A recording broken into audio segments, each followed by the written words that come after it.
In the taping, there was some sort of awkward hug between the two of them.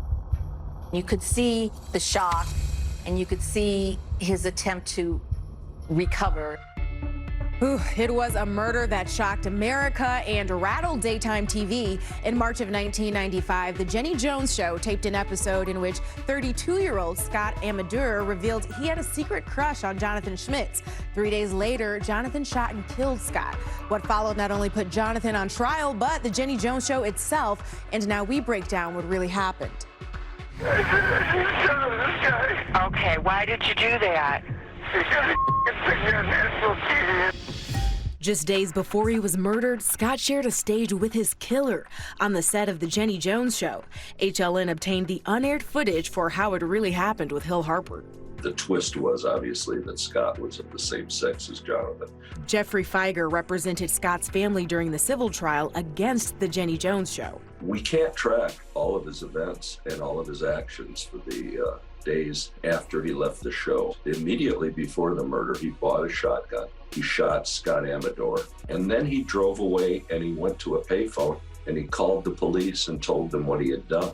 I don't think he was trying to escape. Jonathan was eventually arrested and charged with first-degree murder. The trial was a media spectacle. It was a crazy time at the courthouse. I mean, there were reporters everywhere, Reuters, journalists from Europe, so it was a constant gavel-to-gavel coverage. During the trial, we heard testimony from Jenny Jones. She steadfastly maintained that neither she nor the show were responsible for Scott's death.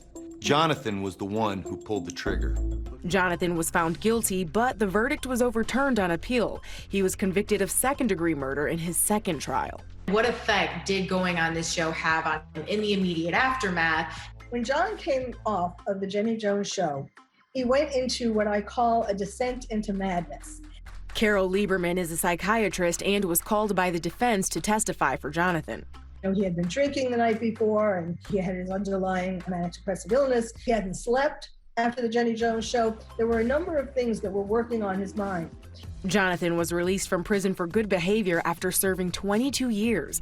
Carole still keeps in contact with him to this day. Can you tell us what his life is like now? He hasn't forgotten about it. He thinks about it every day and is very remorseful. He also talks about being very grateful for the time he had in prison to really find himself. Because to some degree, before Jenny Jones, you know, he didn't quite have his life together, and he really matured, went to college, and did all of these things that he could be proud of having accomplished. And so he's grateful for that. Watch How It Really Happened with Hill Harper. That is Sunday at 9 p.m. on HLN, Sid. Such a sad story, Zuri.